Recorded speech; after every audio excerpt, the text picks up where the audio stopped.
ಮಹಾಭಾರತ ಕಥಾಮಾಲೆಯ ಈ ಅಧ್ಯಾಯಕ್ಕೆ ಸ್ವಾಗತ. ಇವತ್ತು ನಾವು ಒಬ್ಬ ರಾಜಕುಮಾರನ ಕಥೆ ಕೇಳೋಣ. ಅವನ ಹುಟ್ಟಿನ ಹಿಂದೆ ಒಂದು ಶಾಪವಿತ್ತು. ಅವನ ಭವಿಷ್ಯವನ್ನ ನಿಯತಿಯೇ ರೂಪಿಸಿತ್ತು. ದೇವಲೋಕದಿಂದ ಬಂದ ಆ ಮಹಾಪುತ್ರನೇ ದೇವವ್ರತ. ಕೇವಲ ಆಳಲಿಕ್ಕಲ್ಲ, ತ್ಯಾಗ ಮಾಡ್ಲಿಕ್ಕಾಗಿಯೇ ರೂಪಿಸಲ್ಪಟ್ಟ ಶಕ್ತಿ. ನೋಡಿ, ಈ ಒಂದೇ ಒಂದು ಸಾಲಿದೆಯಲ್ಲ, ಇದೇ ದೇವವ್ರತನ ಇಡೀ ಜೀವನದ ಸಾರಾಂಶ. ಅವನ ಬದುಕನ್ನ, ಅವನ ಪರಂಪರೆಯನ್ನೇ ನಿರ್ಧರಿಸುವ ಒಂದು ದೊಡ್ಡ ತ್ಯಾಗದ ಮುನ್ಸೂಚನೆ ಇದು. ಸರಿ, ಹಾಗಾದ್ರೆ ಬನ್ನಿ ಕಥೆಯ ಮೂಲಕ್ಕೆ ಹೋಗೋಣ. ದೇವವ್ರತನ ಜನನಕ್ಕೂ ಮುಂಚೆ ನಡೆದ ಕೆಲವು ದೈವಿಕ ಘಟನೆಗಳಿಂದಲೇ ಈ ಅಧ್ಯಾಯ ಶುರುವಾಗುತ್ತೆ. ಇದು ಬರೀ ಒಬ್ಬ ರಾಜಕುಮಾರನ ಕಥೆಯಲ್ಲ, ಇದು ಸ್ವತಃ ದೇವತೆಗಳಿಗೆ ತಟ್ಟಿದ ಒಂದು ಶಾಪದ ಕಥೆ. ಏನಾಯ್ತು ಅಂದ್ರೆ, ಒಮ್ಮೆ ಅಷ್ಟವಸುಗಳು ಅಂದ್ರೆ 8 ದೇವತೆಗಳು ತಮ್ಮ ಪತ್ನಿಯರ ಜೊತೆ ವಸಿಷ್ಠ ಮುನಿಗಳ ಆಶ್ರಮಕ್ಕೆ ಬರ್ತಾರೆ.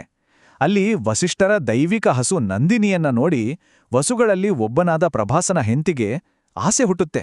ಹೇಗಾದ್ರೂ ಮಾಡಿ ಆ ಹಸು ಬೇಕು ಅಂತಾಳೆ. ಪ್ರಭಾಸನ ನೇತೃತ್ವದಲ್ಲಿ ವಸುಗಳೆಲ್ಲ ಸೇರಿ ಆ ಹಸುವನ್ನ ಕದ್ದುಬಿಡ್ತಾರೆ. ವಿಷಯ ತಿಳಿದ ವಸಿಷ್ಠರಿಗೆ ಎಲ್ಲಿಲ್ಲದ ಕೋಪ ಬರುತ್ತೆ. ತಕ್ಷಣವೇ 8 ಜನ ವಸುಗಳು ಭೂಮಿಯಲ್ಲಿ ಮನುಷ್ಯರಾಗಿ ಹುಟ್ಟಿ ಅಂತ ಶಾಪ ಕೊಟ್ಟುಬಿಡ್ತಾರೆ. ಆದ್ರೆ ನೋಡಿ, ಈ ಶಾಪದಲ್ಲಿ ಒಂದು ಟ್ವಿಸ್ಟ್ ಇತ್ತು.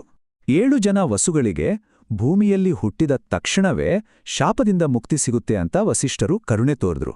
ಆದ್ರೆ ಈ ಕಳ್ಳತನಕ್ಕೆ ಮೂಲ ಕಾರಣನಾದ ಪ್ರಭಾಸನಿಗೆ ಮಾತ್ರ ಕಠಿಣ ಶಿಕ್ಷೆ ಕಾದಿತ್ತು. ಅವನಿಗೆ ಭೂಮಿಯ ಮೇಲೆ ದೀರ್ಘಕಾಲದ ಮಹತ್ವದ ಆದ್ರೆ ತುಂಬಾನೇ ದುಃಖದ ಜೀವನ ನಡೆಸುವ ಶಾಪ ತಟ್ಟಿತು. ಈ ಘೋರ ಶಾಪದಿಂದ ವಸುಗಳೆಲ್ಲ ತತ್ತರಿಸಿ ಹೋಗ್ತಾರೆ. ನೇರವಾಗಿ ನದಿ ದೇವತೆ ಗಂಗೆ ಬಳಿ ಹೋಗಿ ಬೇಡ್ಕೊಳ್ತಾರೆ. ಅವರ ದುಃಖಕ್ಕೆ ಮರುಗಿದ ಗಂಗಾಮಾತೆ ಭೂಮಿಯಲ್ಲಿ ತಾನು ಅವರಿಗೆ ತಾಯಿಯಾಗ್ತೀನಿ ಅಂತ ಒಪ್ಕೊಳ್ತಾಳೆ. ಅಷ್ಟೇ ಅಲ್ಲ, ಮೊದಲ 7 ಮಕ್ಕಳಿಗೆ ಹುಟ್ಟಿದ ತಕ್ಷಣವೇ ಈ ಮನುಷ್ಯ ಜನ್ಮದಿಂದ ಮುಕ್ತಿ ಕೊಡಿಸ್ತೀನಿ ಅಂತ ಮಾತ್ಕೊಡ್ತಾಳೆ. ಇಲ್ಲಿಂದ ಕಥೆ ರಾಜ ಶಂತನು ಮತ್ತು ಗಂಗೆಯ ಪ್ರೇಮದ ಕಡೆಗೆ ಸಾಗುತ್ತೆ. ಇಲ್ಲೇ ಆ 8ನೇ ವಸು ಜನಿಸೋದು. ಆದರೆ ಅವನ ಹಣೆಬರಹ ಅವನನ್ನು ಮನುಷ್ಯ ಲೋಕದಿಂದ ದೇವಲೋಕಕ್ಕೆ ಕರೆದೊಯ್ಯುತ್ತೆ. ಹಸ್ತಿನಾಪುರದ ರಾಜ ಶಂತನು ಗಂಗೆಯನ್ನ ನೋಡಿ ಪ್ರೀತಿಯಲ್ಲೇ ಬೀಳ್ತಾನೆ. ಗಂಗೆ ಕೂಡ ಮದುವೆಗೆ ಒಪ್ಪುತ್ತಾಳೆ. ಆದರೆ ಒಂದೇ ಒಂದು ಕಂಡೀಷನ್ ಆಗ್ತಾಳೆ. ನಾನು ಏನೇ ಮಾಡಿದ್ರೂ ನೀನದನ್ನ ಯಾಕೆ ಅಂತ ಪ್ರಶ್ನೆ ಮಾಡಬಾರ್ದು. ಪ್ರೀತಿಯಲ್ಲಿದ್ದ ಶಂತನು ಒಪ್ಕೊಳ್ತಾನೆ. ಆದ್ರೆ ಮದುವೆಯಾದ ಮೇಲೆ ಹುಟ್ಟಿದ ಒಂದೊಂದೇ ಮಗುವನ್ನ, ಹಾಗೇ ಒಟ್ಟು 7 ಮಕ್ಕಳನ್ನ ಗಂಗೆ ನದಿಯಲ್ಲಿ ಮುಳುಗಿಸ್ಬಿಡ್ತಾಳೆ. ಕೊಟ್ಟ ಮಾತಿಗೆ ಕಟ್ಟುಬಿದ್ದ ಶಂತನು ಹೃದಯದಲ್ಲೇ ಅಳುತ್ತಾ ಎಲ್ಲ ದುಃಖವನ್ನ ನುಂಗುಕೊಂಡು ಸುಮ್ಮನೆ ಇರ್ತಾನೆ. ಆದರೆ 8ನೇ ಮಗು ಹುಟ್ಟಿದಾಗ ಶಂತನುವಿಗೆ ತನ್ನನ್ನು ತಾನು ನಿಯಂತ್ರಿಸಿಕೊಳ್ಳಲು ಆಗೋದೇ ಇಲ್ಲ. ಅವನು ವಚನ ಮುರಿದು ಗಂಗೆಯನ್ನ ತಡೆದು ತನ್ನ ಕೊನೆಯ ಮಗನನ್ನ ಉಳಿಸ್ಕೊಳ್ತಾನೆ.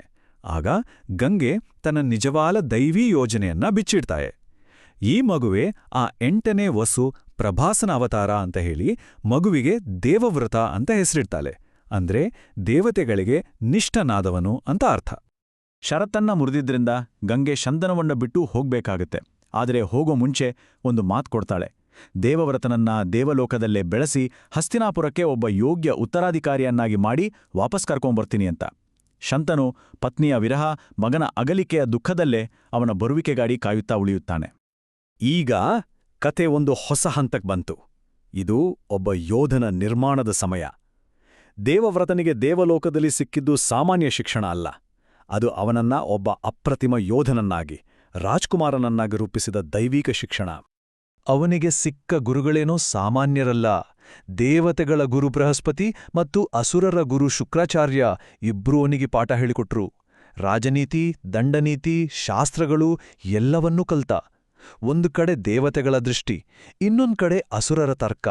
ಈ 2 ಜ್ಞಾನವೇ ಮುಂದೆ ಅವನ ಧರ್ಮಸೂಕ್ಷ್ಮತೆಗೆ ಅಡಿಪಾಯವಾಯಿತು.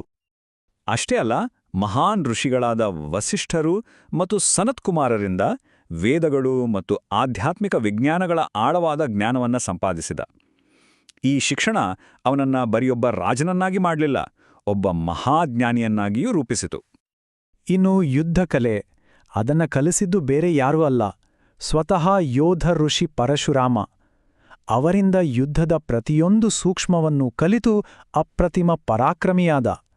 ಯೋಚನೆ ಮಾಡಿ, ಪರಶುರಾಮನ ಶಿಷ್ಯನಿಗೆ ಇಡೀ ಭೂಮಿಯ ಮೇಲೆ ಸರಿಸಾಟಿ ಇರಲು ಸಾಧ್ಯವೇ? ಈಗ ಸಮಯ ಬಂದಿದೆ.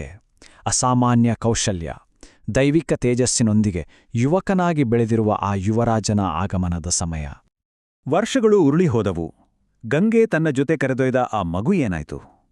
ಅವನ ಗತಿ ಏನಾಯ್ತು? ಈ ಪ್ರಶ್ನೆ ರಾಜ ಶಂತನುವಿನ ಮನಸ್ಸಲ್ಲಿ ಪ್ರತಿದಿನವೂ ಕಾಡುತ್ತಿತ್ತು. ಅವನ ಹೃದಯ ಮಗನಿಗಾಗಿ ಹಂಬಲಿಸುತ್ತಿತ್ತು.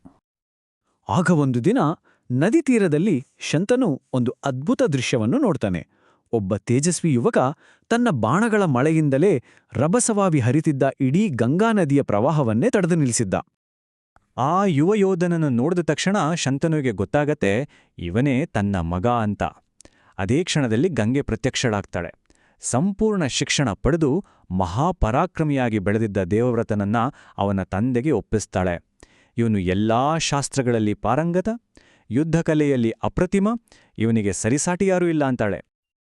ಈ ಮೂಲಕ ದೇವವ್ರತ ಹಸ್ತಿನಾಪುರದ ಯೋಗ್ಯ ಉತ್ತರಾಧಿಕಾರಿಯಾಗಿ ಸ್ಥಾಪಿತನಾಗುತ್ತಾನೆ. ಅವನ ಆ ದೈವಿಕ ಪಯಣದ ಮೊದಲ ದೊಡ್ಡ ಘಟ್ಟ ಇದು. ಮಗನೊಂದಿಗೆ ರಾಜಧಾನಿಗೆ ವಾಪಸ್ಸಾದ್ಮೇಲೆ ಶಂತನು ಮಹಾಸಂಭ್ರಮದಿಂದ ದೇವವ್ರತನಿಗೆ ಹಸ್ತಿನಾಪುರದ ಯುವರಾಜನಾಗಿ ಪಟ್ಟಾಭಿಷೇಕ ಮಾಡ್ತಾನೆ. ಇಡೀ ರಾಜ್ಯದ ಜನತೆ ತಮ್ಮ ಭವಿಷ್ಯದ ರಾಜನನ್ನ ತುಂಬು ಹೃದಯದಿಂದ ಸ್ವಾಗತಿಸ್ತಾರೆ. ದೇವವ್ರತ ಅಂದ್ರೆ ಹಸ್ತಿನಾಪುರದ ಉಜ್ವಲ ಭವಿಷ್ಯದ ಭರವಸೆಯಾಗಿದ್ದ ಒಬ್ಬ ಪರಿಪೂರ್ಣ ರಾಜಕುಮಾರ, ಸೋಲಿಲ್ಲದ ಸರ್ದಾರ, ಧರ್ಮದ ಸಾಕಾರ ಮೂರ್ತಿ. ಅವನು ಹುಟ್ಟಿದ್ದೇ ಒಂದು ಮಹತ್ತರ ಉದ್ದೇಶಕ್ಕಾಗಿ. ಯೋಚನೆ ಮಾಡಿ ನೋಡಿ, ದೇವತೆಗಳಿಂದ, ಮಹಾನ್ ಋಷಿಗಳಿಂದ ರೂಪಿಸಲ್ಪಟ್ಟ ಅಸಾಧಾರಣ ಶಕ್ತಿಯನ್ನು ಹೊಂದಿರೋ ಒಬ್ಬ ರಾಜಕುಮಾರ. ಅವನ ಆ ಶಕ್ತಿ ಅಂತಿಮವಾಗಿ ಯಾವ ಉದ್ದೇಶಕ್ಕಾಗಿ ಬಳಕೆಯಾಗುತ್ತೆ? ಈ ಪ್ರಶ್ನೆ ನಮ್ಮನ್ನು ಮತ್ತೆ ನಿಯತಿ, ತ್ಯಾಗ ಅನ್ನುವ ವಿಷಯಕ್ಕೆ ಕರೆದುಕೊಂಡೋಗುತ್ತೆ. ಮುಂದಿನ ಭಾಗದಲ್ಲಿ ದೇವವ್ರತ ಭೀಷ್ಮನಾಗಿ ಬದಲಾಗಲು ಕಾರಣವಾದ ಆ ಘನಘೋರ ಪ್ರತಿಜ್ಞೆಯ ಹಿಂದಿನ ಕಥೆಯನ್ನ ನೋಡೋಣ. ಖಂಡಿತ ನಿರೀಕ್ಷಿಸಿ.